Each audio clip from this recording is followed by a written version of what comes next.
Okay, folks, Rich Van Tassel back with you, finishing up our game picks for now Week 8 of the NFL season, and of course, we are recording audio for Get Live Radio. The Houston Texans 3-3, 1-1 on the road, travel to Seattle to play the Seahawks, who are 4-2, 2-0 at home.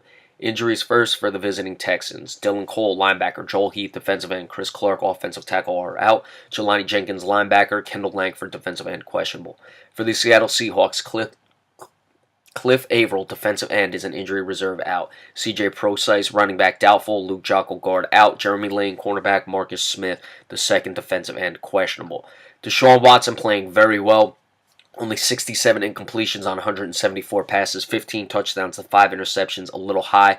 However, he is a rookie, so that's not really that big of an issue. The running game starting to come along for Seattle with Chris Carson just a little south of 5 yards per carry, opposed to Lamar Miller for the Houston Texans, who doesn't even have 4 yards per carry. Russell Wilson playing pretty well, 11 touchdowns, 3 interceptions, a lot's being placed on him. It's going to be the offensive line play for the Seattle Seahawks. This is an interesting game. Can Houston go up to Seattle and get the victory? They played very well on the road against the New England Patriots. Seattle is a tough place to play. You have a young team that's certainly in the thick of things in the pedestrian AFC South. I think Seattle's going to get the victory in this one. It's a tough game to pick. You never know what Houston team you're going to get on the road with a young team in a tough place to play.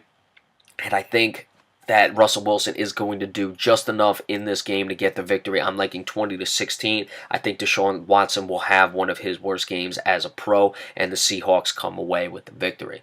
The Dallas Cowboys 3-3, 2-1 on the road, travel to Washington to play the Redskins, who are 3-3, 2-1 at home.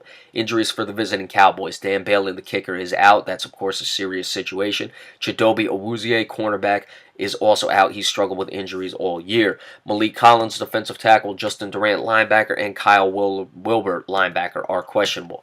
For the Washington Redskins, all questionable. Preston Smith, linebacker. Brashad Breeland, cornerback. Fabian Moreau, cornerback. Stephon McClure, safety. DeShazier Everett, safety. And, of course, Josh Norman not listed. He won't be playing in this game. So outside of the Dan Bailey injury, all defensive injuries for both teams. Some serious secondary injuries for the Washington Redskins.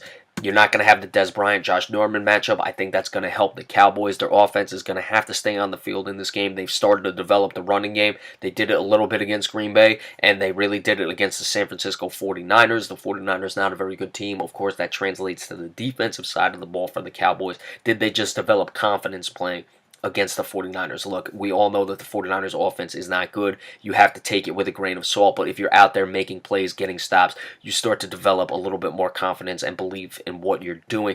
They're going to need it against Kirk Cousins, who can go up and down the field. I think the Cowboys offense will do enough in this game to get a 27-24 victory. They're going to force Kirk Cousins into a turnover, and they're going to establish the running game enough to protect that defense and come away with the victory, but it should be a very entertaining game on national television between these two teams.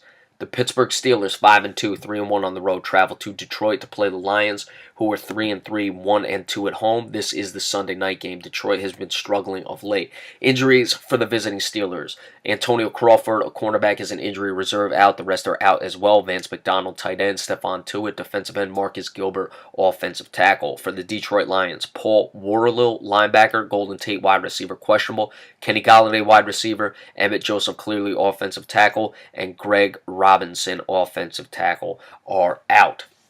So you have a few weapons down for Matt Stafford, who's looking to get back on track. Of course, he's distributed the ball very well this season. They need more out of the running game. Amir Abdullah, the top rusher, 90 carries, 342 yards. That's below the 4 yards per carry mark, that is. They need more of that to help Matt Stafford because teams can really focus in on all the weapons he has, especially with Kenny Golladay being out. Golden Tate, questionable in this game, is really going to limit him, and he's going to have to find places to go with the ball. Antonio Brown putting up very good numbers. Expect Glover Quinn to be on him. Darius Slay as well. Glover Quinn, with the help, that is, Darius Slay, marking him up. Le'Veon Bell starting to come along very nicely. That offense is really starting to click.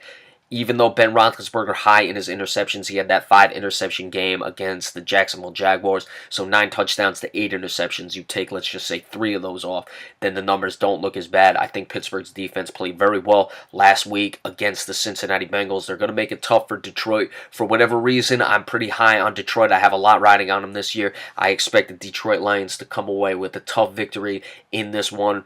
Ben Roethlisberger will turn the ball over a few, and Pittsburgh really comes back down after 2 big wins that they've had. I'm liking 24-21 in favor of the Detroit Lions. All right, remember to stay tuned tomorrow for the recaps of all these games. We will give them to you as they go final.